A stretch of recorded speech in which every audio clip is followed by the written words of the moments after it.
Salut.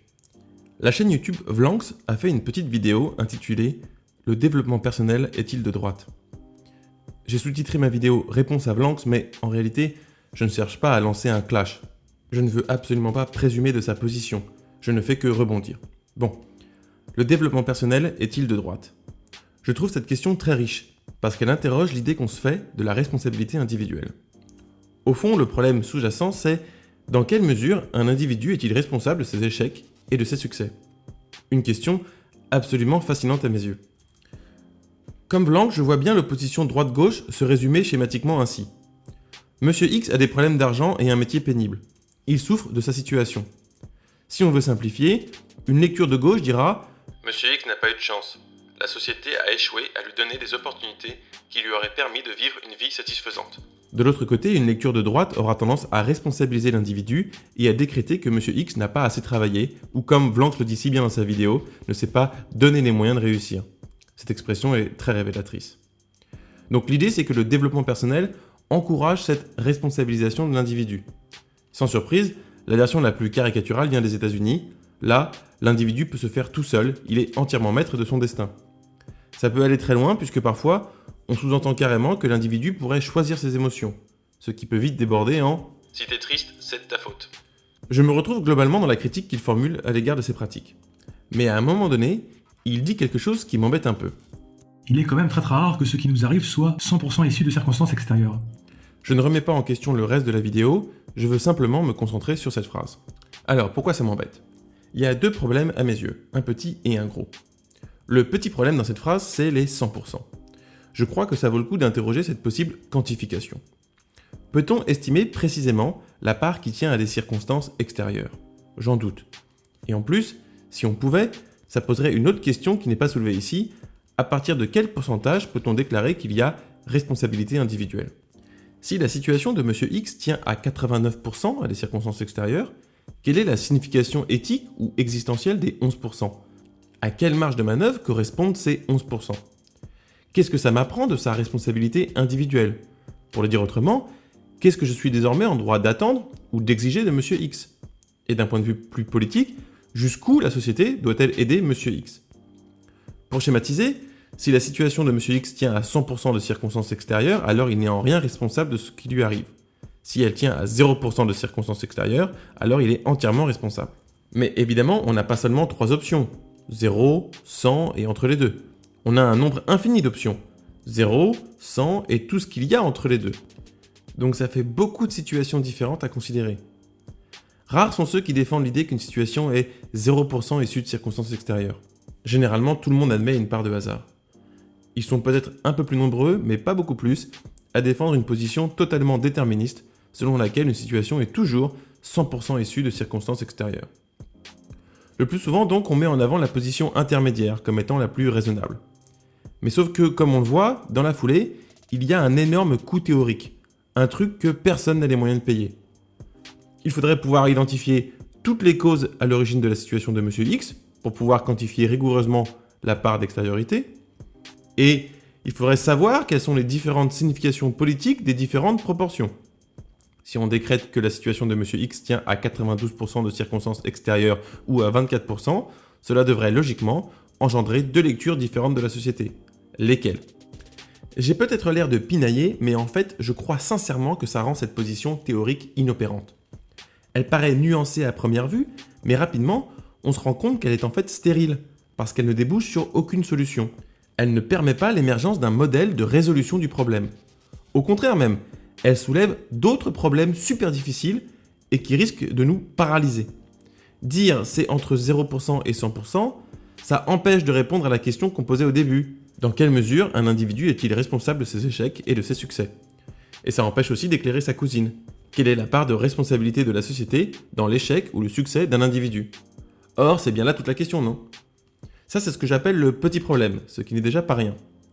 Le gros problème dans la phrase « Il est quand même très rare que ce qui nous arrive soit 100% issu de circonstances extérieures », c'est le mot « extérieur ». Parce que extérieur à quoi? À ma personne? À ma subjectivité? Mais enfin, c'est pas comme si ces choses-là étaient clairement délimitées, si? J'ai envie de reprendre la formule de Spinoza. L'homme n'est pas un empire dans un empire. La subjectivité n'est pas un royaume avec ses propres lois qui n'aurait de compte à rendre à personne. L'être humain, son corps et son esprit suivent les lois de la nature, donc ce qu'on appelle généralement l'extérieur. Qu'est-ce qui peut prétendre échapper à l'extérieur ? Quelle partie de la subjectivité serait hors de portée ? Bon, imaginons qu'on essaye, pour répondre à cette question, de creuser cette opposition intérieur-extérieur. Qu'est-ce qu'on pourrait dire ? Dans ce qu'on appelle l'extérieur, le plus extérieur, ça pourrait être le monde, la réalité physique. Mettons qu'il pleuve, que mes cheveux soient trempés, ou que je sente l'eau sur ma peau. On dira sans hésiter que c'est dû à l'extérieur. C'est une sensation, ça relève du corps. L'eau qui tombe sur mon corps et qui provoque une sensation, c'est de l'extérieur. Faisons une parenthèse, parce que le corps c'est à la fois de l'intérieur et de l'extérieur. C'est un peu une interface. Mais si on se place strictement du point de vue de notre problématique, sur la responsabilité individuelle, alors le corps appartient entièrement à l'extérieur. D'abord parce qu'il obéit aux lois de la nature. On ne peut pas décider de voir les couleurs autrement, de ne pas ressentir le froid, ou de n'avoir plus besoin d'eau. Ensuite, parce que je ne suis pas responsable de mon héritage génétique, du fait de ressentir mon corps comme je le ressens, qu'il me fasse mal comme il me fait mal, qu'il préfère le sucré à la mer, qu'il soit allergique à ceci ou cela, etc. Et ça, c'est déjà un vrai problème pour notre question parce que 100% de ce qu'on vit, on le vit avec notre corps. Le corps n'est jamais absent. Ce n'est pas parce qu'on l'oublie qu'il n'est pas là. Revenons à notre spectre. Disons maintenant que j'ai une émotion. La pluie me rend mélancolique. On a envie de mettre ça plutôt vers l'intérieur. On n'est plus dans le pur corporel, mais on n'est pas dans la pure abstraction non plus. On est dans le sentiment. Mais les sentiments, c'est un peu le corps aussi. Les hormones jouent un rôle par exemple. Et mon état de forme aussi. On est plus facilement triste ou anxieux quand on est fatigué. Plus facilement joyeux quand on est en forme. L'équilibre chimique de notre cerveau joue un rôle fondamental dans notre état émotionnel. Y a-t-il des émotions qui échappent complètement à l'extérieur, qui ne tiennent ni à l'environnement ni au corps ?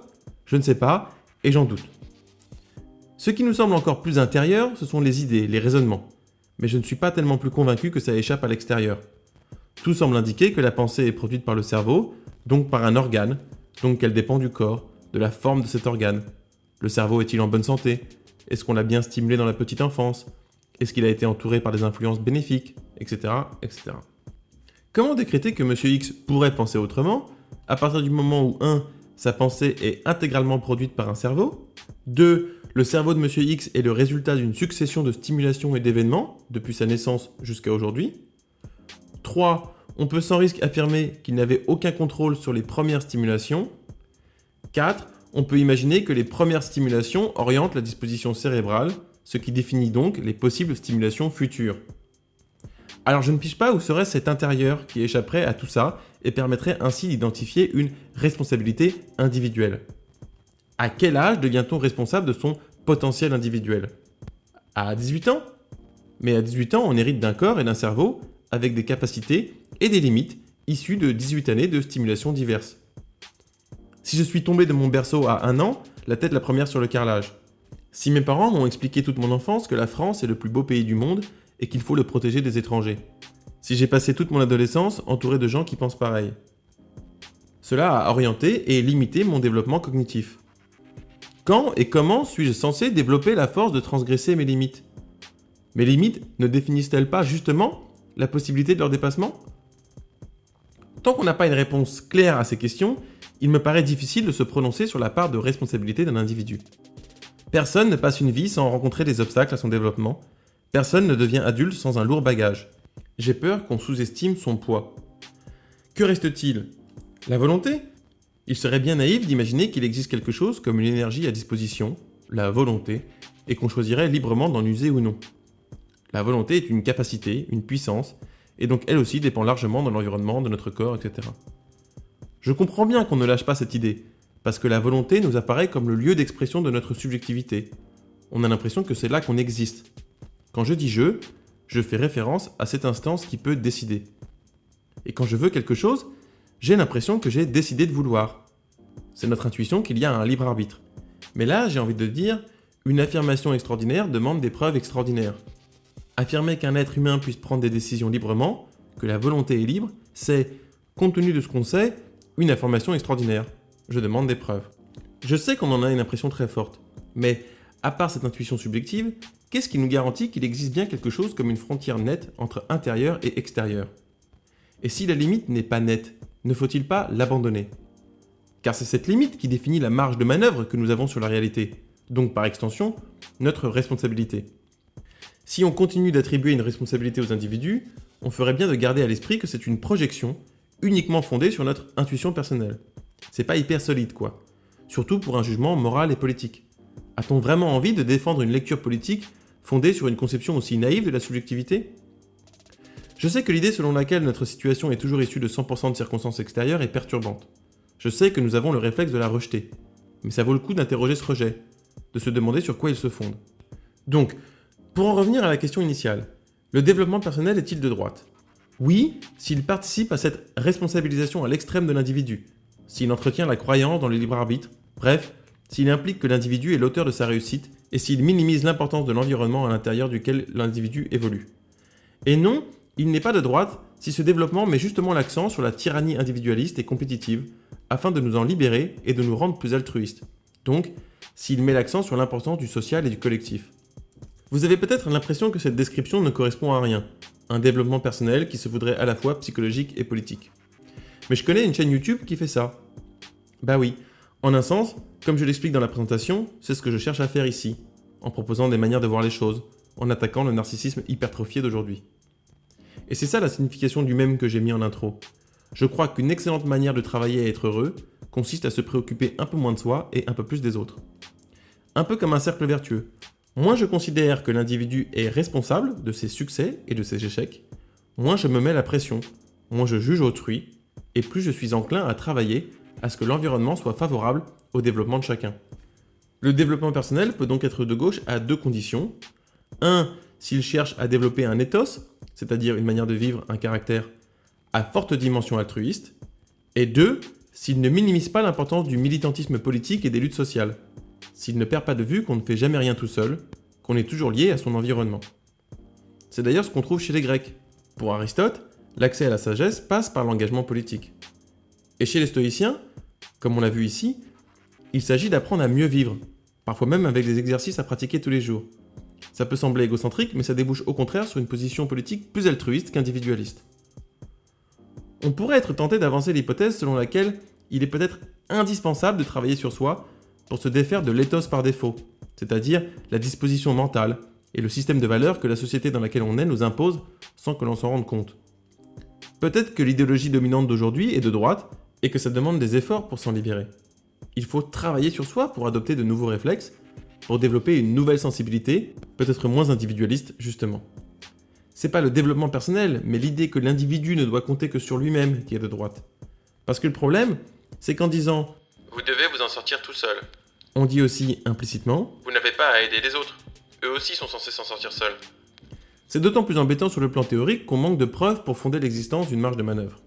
Bien sûr, il peut être pertinent de chercher à devenir une personne globalement plus sereine. Si vous vous sentez la force de vous lancer dans ce travail sur soi, tant mieux, profitez-en, c'est que vous avez eu de la chance. La chance d'être suffisamment en bonne santé, ou d'avoir eu une éducation de qualité, ou la chance d'avoir un tempérament combatif et une volonté d'acier par exemple. La vie étant injuste, il ne paraît pas dingue d'imaginer que l'intérêt de vivre en société, donc ensemble, collectivement, c'est précisément de compenser ces injustices. Donc de faire en sorte que le social, l'organisation collective, soutienne les individus. Puisqu'on ne sait pas où placer la frontière entre intérieur et extérieur, pourquoi ne pas organiser la société comme si chaque situation était issue à 100% de circonstances extérieures ? À part des caricatures de sociétés totalitaires, je ne vois pas le danger. Et à mon avis, on prend un plus gros risque à sous-estimer le facteur chance qu'à le surestimer. D'autant qu'on est probablement plus proche de 100 que de 50%. Salut, à bientôt!